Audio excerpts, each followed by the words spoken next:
Keep Your Romance Alive Part 4. Play hooky from work. Do you remember the times you ditched your 6th period class to go hang out with the person you had a crush on? While you can't do it too often, playing hooky from work can jump-start a relationship. Plan to have some kind of excuse that requires you to leave the office at noon.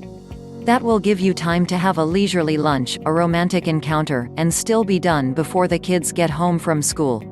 Playing hooky also tells your partner that while you take your work seriously, they are important to you too. When you are climbing the corporate ladder, it is still important to take time out for the people you love. Be aware of flash points in your relationship. There are certain points in every couple's life that are triggers for one partner to have an affair.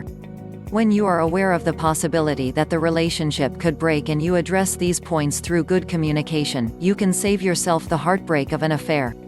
For instance, when a woman has just had a baby, the man may decide to have an affair. There are many reasons for this. He may have trouble seeing his wife as a sexual being. Another issue is that the husband may be jealous of all of the attention the new mother is paying to the baby.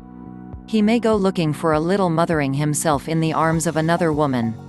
Of course, she might not feel all that sexual herself and may not be encouraging intercourse. The work involved in having a new baby can leave people with no energy for sex.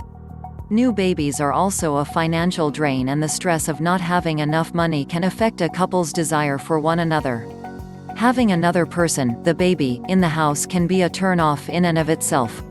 Couples should talk about how having a baby affects your sexual feelings.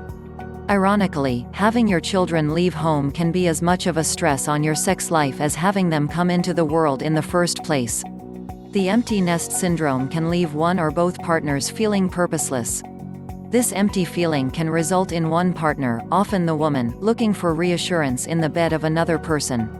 When elderly parents move into the home, it can put many strains on a relationship. There are new demands on the household. Additionally, one person may resent having the other partner's extended family intruding on their lives. Again, talking about feelings can help. Counseling may also be needed. When someone loses their job, they may feel a loss of personal power. They may need an ego boost. And being with someone who finds them attractive may serve to give them some false confidence. When your spouse loses a job, make sure that you reassure them that you still find them attractive and important. Don't nag, as that will drive them away. Financial crisis of all kinds can lead to affairs.